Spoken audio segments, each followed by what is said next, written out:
Hello everyone. Well, I promised Allison that I would videotape a felting project from start to finish. This is my pattern that I'm going to be working on. This is actually a stained glass pattern by Justin Benke, I think is how you pronounce his name. And I bought this off of Etsy. So what I'm going to do is I'm going to use a heat transfer pen to transfer this pattern onto store-bought 100% wool felt. And I'm going to do this completely needle felting. I'm not going to wet felt the background like I usually do. I'm just going to needle felt this. And so my background is going to be wool felt. So I need to get this pattern onto my wool felt. So I've printed this out on my computer. Now this is 12 by 12. I'm going to put it in a 12 by 12 circular frame. And I have a large format printer, so I was able to print this on a piece of paper that was big enough, and I didn't have to piece any paper together or anything. I would suggest if you're going to print something that's bigger than your printer can print, you just take the file over to Staples or Office Depot or whatever and tell them, I want to print this and I want the image to be this big, and they'll just print it for you. Because what I've done previously is tried to print it large and then piece it together with tape, and not only is that a pain in the butt, but when you're using the iron to do the transfer pen, the tape is plastic, and that kind of becomes an issue because it starts to stick to your iron. So the important thing I want to mention though, when you're using the transfer pen, your image is going to be a mirror image when you put this on and iron it on. So maybe you don't care, maybe you do. So if you do care, you want to make sure that you flip the image, mirror image, flip it horizontally, however you're going to do that. I did it in Photoshop Elements. I'm not sure what other programs you might be able to find something online that will do it, or if you're going to take it to a store and have them print it, just tell them to do it. Just say, hey, can you flip this horizontally before you print it? That way, when you turn it over and you place it on your fabric, then it's going to come out the correct way. So this is actually printed backwards. So this is a Sulky iron-on transfer pen. Try to get it up here so you can see it. There it is. I got this from Living Felt. You can probably get them on Amazon, maybe get them at Joann's, I'm not really sure. But when you first get it, you have to prime the tip because the tip is, it's just going to be white. Oh my gosh. There we go. So you have to kind of press the tip down for a while to get the ink out. And you want to do it on some kind of scrap piece of paper. I usually just grab whatever out of my trash can. And you want to keep that handy because, and you don't have to do that every time. You don't have to like press it down hard to get a big pool like this. But when you first get it, you will have to do that. Every time you use it after that, you can just press it down a little bit just to make sure, just test it out, make sure it's writing. Keep a little scrap piece of paper handy because when you start writing with this thing, it's going to kind of start drying out as you write with it, and your lines are going to get thinner and thinner.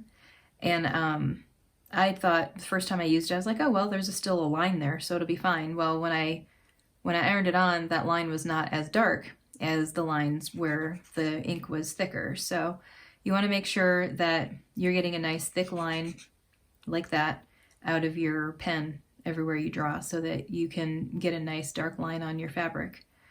So, so then all you do is trace all the lines on your pattern. Notice that I have a black pen and I have black lines that I'm tracing over, and these lines are pretty thick. So it's hard for me to see where I've traced. So what I'm doing is I'm kind of tracing just outside the line so that it looks thicker in the places that I've traced.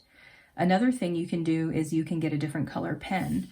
They do sell these in different colors, and if you were to get like a red one, you know, if you traced a little bit out of the line, then you would be able to see red where you have traced, and that would be a little bit easier. And you're going to cover all of this up with felt or with wool, so it doesn't matter what color it is.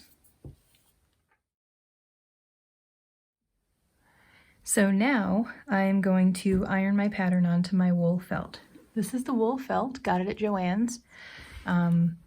And it's, you know, it was super cheap, and just make sure that it's 100% wool that you're buying and not some kind of blend or something. So first I iron my felt just to get any wrinkles out of it, and I just have this on the wool setting on my iron. You want to make sure you have a dry iron. You take your pattern and place it with the marker side down, and then what I like to do is pin it. I just stick the pins right into the ironing board, and I like to pin it down so that it doesn't move around on me while I'm ironing, because if it moves on you, then you're gonna end up with double lines and you're not gonna be able to see the design as well. So I'm just gonna kind of pin this along all the sides just to make sure it's not gonna move around on me. And you'll have to move these pins as you go. Now, this paper is actually matte photo paper, because that's all I had for my big printer. That's all the big paper I had. I tried to order regular, and it didn't get here in time. It's actually still somewhere in Utah right now. So I'm not sure how this is going to work with it being thicker than normal, but normally what you would see when you put the iron down after you hold it down there for 20 seconds is you'll start to see the lines show up on the other side of the paper. So we're going to see what happens when we do this. So you just lay the iron down for 20 seconds. Okay, well, I don't really see anything coming through. Usually that's the telltale sign that things are happening, because you can see it through the paper, but because this is thicker paper, I don't know if that's going to work. So I'm going to have to kind of peek. Let's see. Okay, it's happening, but I think I need to make the iron hotter because this is thicker paper. So I'm turning it up to cotton. Leave it sit there for a second. My paper is also starting to buckle because it is thick, so it's probably not the best idea to use this paper, and I'm kind of mad that my paper didn't arrive when I wanted it to, but oh well.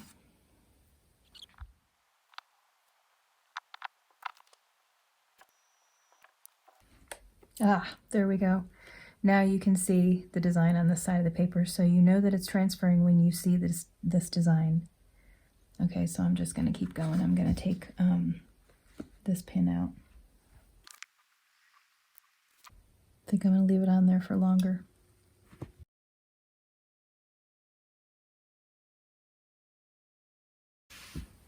There's a nice one. I've got it on linen now, and I'm doing it for 30 seconds. I guess that's what you got to do when you got a thick piece of paper like this.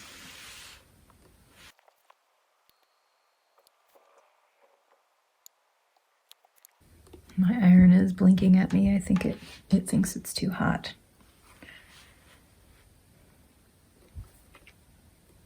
I'm starting to get burn marks on my paper.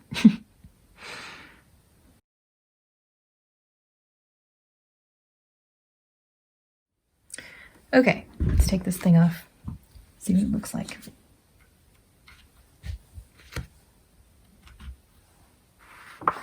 Oof. Okay, so got a little bit of a double line thing going on, but that's okay. All the stuff is going to get covered up anyway. But that's why you try to pin your paper down. But I think because this was so thick, it kind of moved on me. But that's okay. This is good enough. Now I'm ready to start needle felting. So what I've decided to do with this is I'm going to make this into a sculpted 2D painting. And so what that is you kind of make certain parts of it poofy so that it looks kind of 3D, like it has some relief to it. So instead of starting with my colored wool, I'm going to start with what they call core wool. Now this is a cheap wool that you can buy. I bought this off of Etsy. I have no idea what kind of wool it is, but when you see things that are made out of, or that are needle felted like dolls and 3D animals and things like that. They use the core wool on the inside, cheap wool, and then they use the more expensive colored wool on the outside. So what I'm going to do now is I'm just going to basically build up these areas in here on his shell so that he looks kind of bumpy, if that makes any sense. And then I might do maybe some of the toadstools down here as well. So here I have my needle. Now, how needle felting works is wool, when you look at the fiber under a microscope, it has barbs on it. This needle has barbs on it. So when you press the needle down through the wool, it catches on the barbs, and then it will catch on the barbs on this, and the two of them will stick together. This needle is probably a 38 gauge needle. This is the triangle needle. This is a little holder. The needle goes in there. This is what it looks like when you buy a needle. If we can, ow, just ran over my foot. There we go. Oh, too close. Anyway, this is what a felting needle looks like. And you can buy little holders to put them in. A lot of people don't, they just hold the needle. I got this holder as part of a kit, so I just use this, and I like it. I like to hold the handle. I also have this pen kind of thing. It has a cap on it. This holds 3 needles, so you can kind of do it faster. And I also have this one that also came with a kit. This holds like 8, I think. I only have 5 in there right now because I didn't have enough needles to put in it. But right now, I'm just going to use a single needle. They have different sizes and shapes of needles. I really don't know what the different shapes are for. This is a triangle. I can tell just because I can look at it from the end and kind of see that it's a triangle. I do use different sizes of needles for different things. This is kind of a multi-purpose size that I use for everything. I think it's a 38. I don't know because it wasn't marked when I got it. But basically what I'm going to do is I'm going to tear off a piece of this core wool. Now I have never done a sculpture, what did I call it? A sculptured 2D painting. I've never done one of these before, so I'm kind of learning as I go. So I've got my tuft here. I'm going to place it over this section, and I'm going to poke it down. And now I kind of pull it away from the side so I can see my edge here, and I'm going to felt along my edge. And I don't know if this is too much wool to have for this little spot, but we're going to give it a try and see what happens.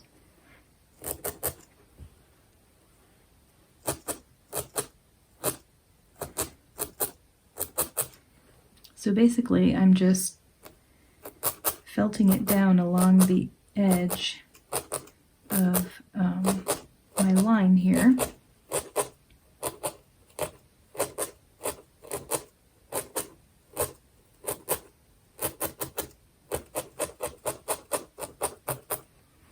Okay, so now it's kind of sticking up. I'm going to pull this in and felt down along this edge here.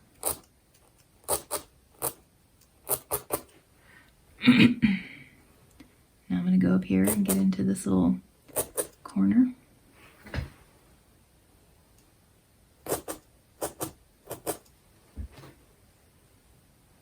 Now I've got all of this sticking up, so I feel like that might be a little too much stuff sticking up. So I'm gonna kind of pull some of it off. Okay, now I'm just gonna kind of fold it over in the middle and just start tacking it down. I feel like I may need a bigger gauge needle for this because it's coarser wool.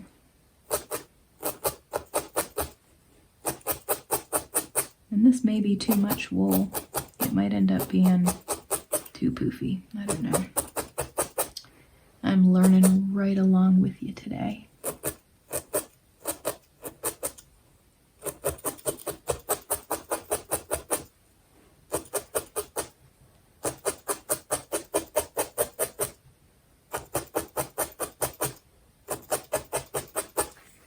I'm going to try a coarser needle just to see what happens.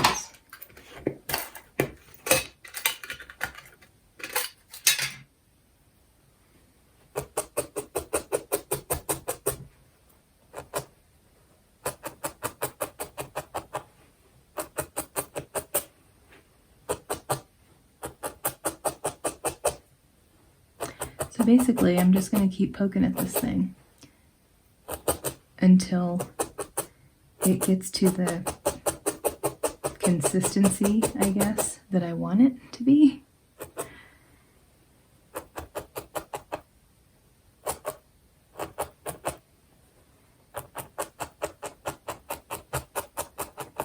And I may end up pulling it out and redoing it. Just depends.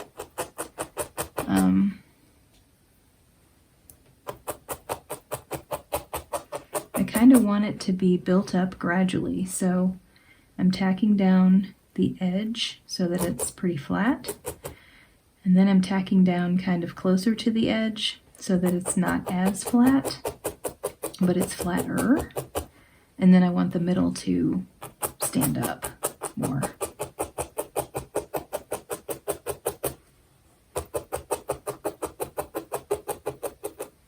I kind of like this. This is going well.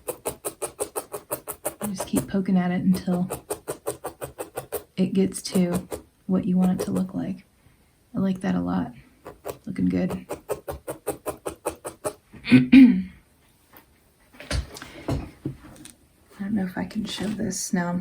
It's going to stick to the back of, or the back of this is going to stick to the mat. So you will want to probably pull it up every once in a while to make sure that it doesn't get stuck there, so that you have to like rip off the whole thing. And I don't know if you can see that it's kind of poofed up there. So that's what I'm trying to do, and that's what I'm going to continue to do for all these little sections, and we're going to see how this goes. When you get a new needle, it may have oil on it. Sometimes they put oil on it at the factory to keep them from rusting. So I just take a baby wipe and I wipe it off numerous times. I don't know if you can see, there's black on there. But I did not know that when I first started, and I got black stuff all over my felting. So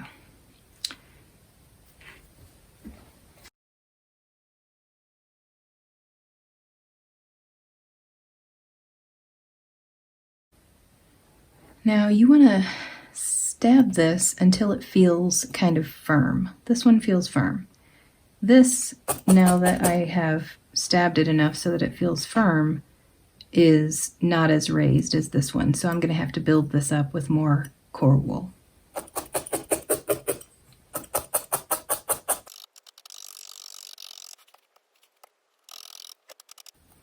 So I'm just basically taking the needle and I'm just pushing this back.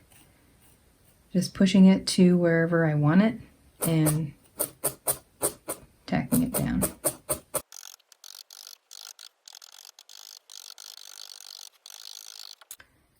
I'm going to try this 3-needle tool to see if I can speed this up a little bit.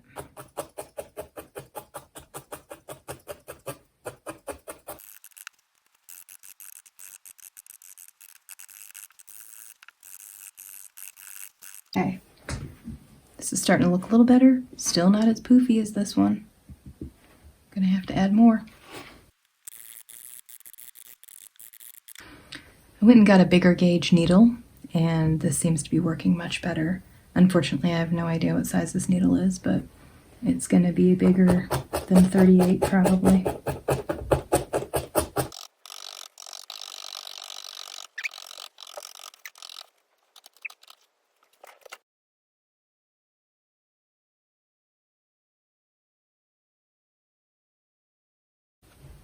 So I started using on this section a larger gauge needle because it was easier to make this felt down, but now I've got this really poofy wool on the other side.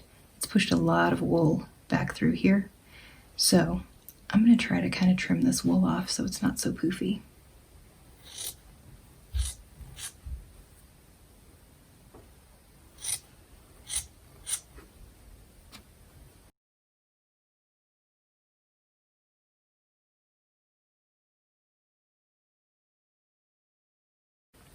So I accidentally put some stuff here that doesn't belong here. This is actually part of the background. And the great thing about felting is that you can just pull it off. This is a little bit more difficult to pull off than normal, just regular color that I would have put on there, but there we go.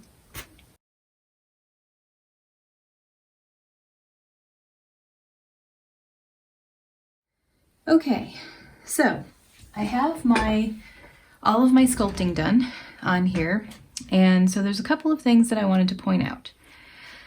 Earlier I talked about how when I was doing the felting, it was sticking to my felting mat. I had to use a higher gauge needle for this wool because it was coarser and because I had to do a lot of poking. Higher gauge needle is going to help you get that done faster. The only problem is the higher gauge needle also pushes more wool through to the back. So I showed earlier that I had a lot of wool sticking out the back when I pulled up after I did one of these sections. And what I discovered is it was starting to put holes in my felting mat. So I should have pulled it up a lot more often than I did. What I did was I did one whole section until it was finished, and then I pulled it up. Well, by that time, there was a lot of stuff sticking real deep into my felting mat, and so now I have some holes in here, and you can actually see pieces of my felting mat sticking to the back of this thing. So I would recommend that you poke for a while, pull it up, poke for a while, pull it up. And don't wait until you get a whole section completely done and felted so that it's nice and firm, because it's just, it'll stick too much. So it's fine. Felting mat is still functional. I can always turn it over to the back too. It's totally fine. But, if I were to do this over and over again, I would ruin my felting mat by doing that. Second thing is, when I felted over the top of the head with the coral wool, I covered up all of the details, his eye and his mouth and everything. So what I did was I took my transfer paper here and I just cut out that section and I turned it over and I put it right back over the top of my coral wool, and I used the iron to transfer that image back. And I didn't have to use the pen again. The ink was already on it. So now I have my my lines back here. Now when I did that, this section here was not felted down so that it was firm. It was kind of puffy, and when I pressed real hard with the iron, it flattened it out a little bit. So, and it also flattened out some of this part here because the iron is big, and so it was covering like that much, which is fine. I can build up his face. I don't want his face to be as puffy as his shell because his shell sticks out more than his head does. So, but I did want it to be standing out a little bit. So I can build this back up with the colored wool when I start doing that. Another thing about the sections here, as I was going through, sometimes the sections got a little bit to where you couldn't really tell where the demarcation was between the sections. And this is how I also fixed some of these sections that got a little flattened out. How I would do that is I would take kind of the edge and kind of pull the whole kind of chunk away from the edge, and then felt in from the side like this. And that kind of makes it stand up, as opposed to your pile of wool is kind of flat like this. It pushes it back like this. So I went through and I did that actually to most of these sections, not to all of the smaller sections, but wherever I felt like there wasn't a very good demarcation with like a crater, kind of a crevice between.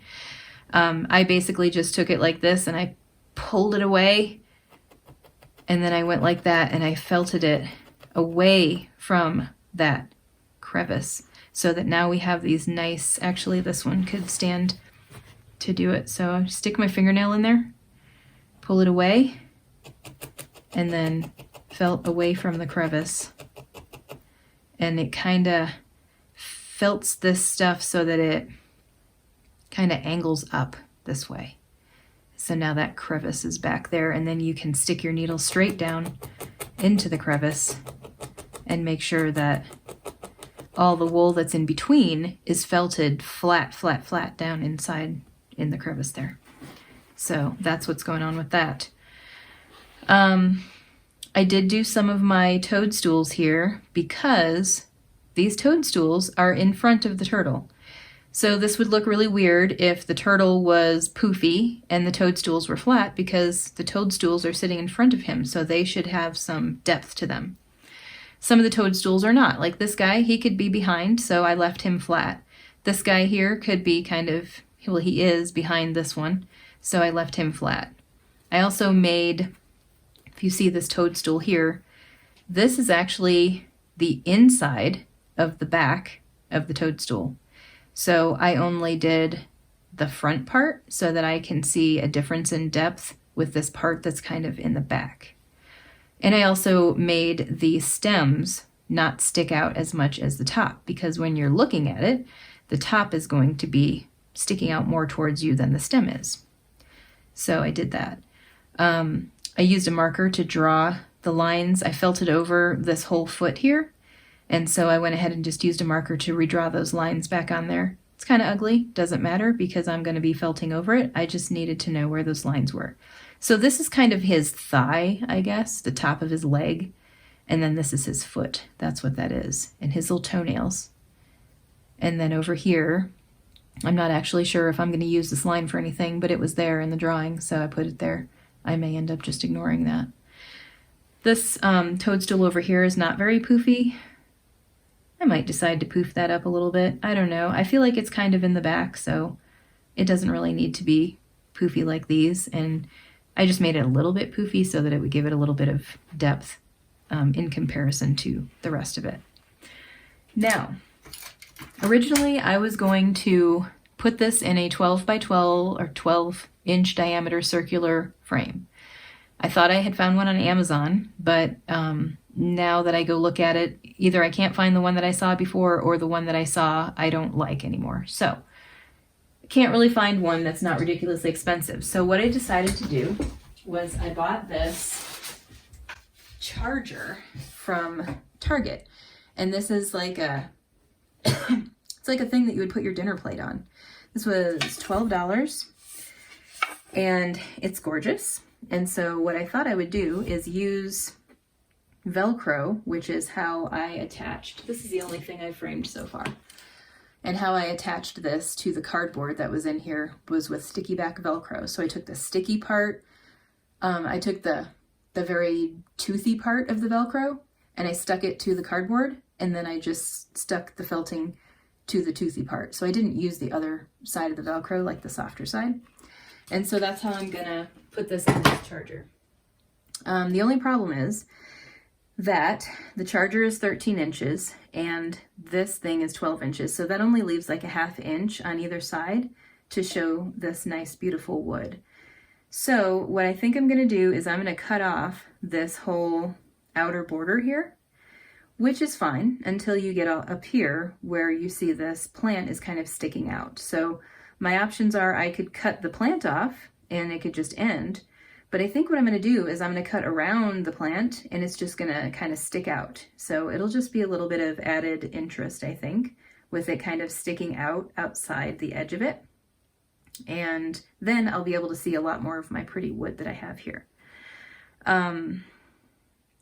So because I'm now not putting this in a frame and I'm just going to lay it on top of this charger, I need to make my edge look finished. You don't want it to look like you've cut it off with scissors. So what I was going to do was felt this whole thing and then just after I'm done, cut it around with scissors and put it in a frame, and you wouldn't be able to see the edge. But now you're going to be able to see the edge. So now what I'm going to have to do is cut it first, and then as I'm felting it, I'm going to have to try to finish this edge so that so it doesn't look like it was cut off with scissors, so it looks natural.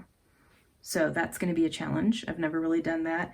I've kind of done it on some of my wet felted pieces if I didn't like the edge or if the edge was too thin.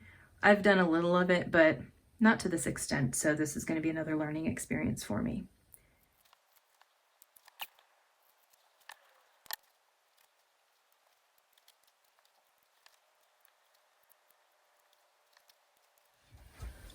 Okay, so there he is. Now let's see how he's going to look on my charger. So there we go. Now there's a nice big space around the edge. I would have made it a little bigger. Next time I do a round one, I'm going to keep in mind that this is how I'm going to do this. And I might have made this a little bigger just because, I don't know, looks like there's maybe a little bit too much wood. But it was either not enough or too much wood, and I'd rather have too much because there's no point in putting it on this if you're not going to be able to see the wood. So I think it's going to look nice. And I can actually, if I try hard enough, make this a little bit bigger as I felt it. I don't know if I'm going to do that or not. We'll see how it goes. So now comes the fun part. So now I am choosing my wool, the colors that I'm going to use. For this project, I'm going to use carded wool, which is basically like, it has a short staple length. So the staple length is when you pull it out of the tuft, or whatever this is called, pull it out of the roll, it comes out fairly short. And the fibers kind of go in all different directions. I don't know if you can see that. But it makes it really easy for needle felting because it makes it really easy for your needle to catch the fibers because they're just kind of going all different directions and they're all kind of, I don't know, they're kind of matted up in there, it almost looks like. The other type of wool that I use mostly for wet felting is called roving. This is merino roving, and this has a longer staple length, so if you pull it off, it's quite long, and all of the fibers go in the same direction. So this is very good for wet felting, but I find it harder to needle felt with because if you see when you pull it off, there's like space in between those fibers, and so it's harder for your needle to catch because your needle can kind of go in between the fibers. And I have had success with kind of basically messing this up. You take the tuft and you kind of pull it and mix it all together and use that for needle felting. But generally, I like to use carded wool for needle felting. I have a lot of different colors of wool now, thanks to the store Living Felt. They have this great wool, and they used to sell it in 2-ounce packages.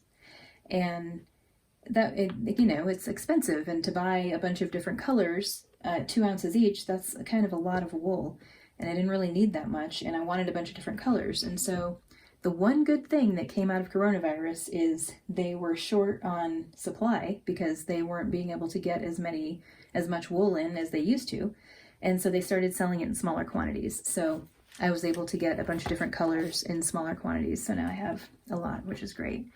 I put it together a little kind of a little catalog of all the different colors of wool I have and where they're from and what color they are. That way, if I want to reorder one, I know, I have one orange.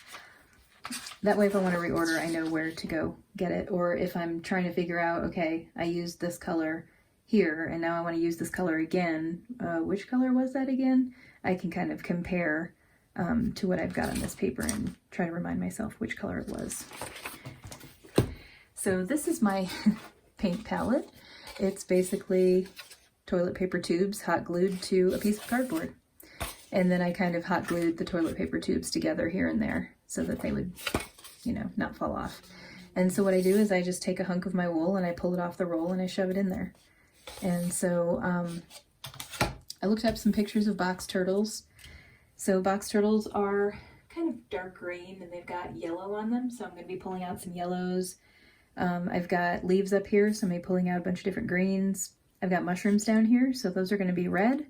And then he's probably on some dirt or some rocks or something. And so I'm going to be pulling out some grays and browns.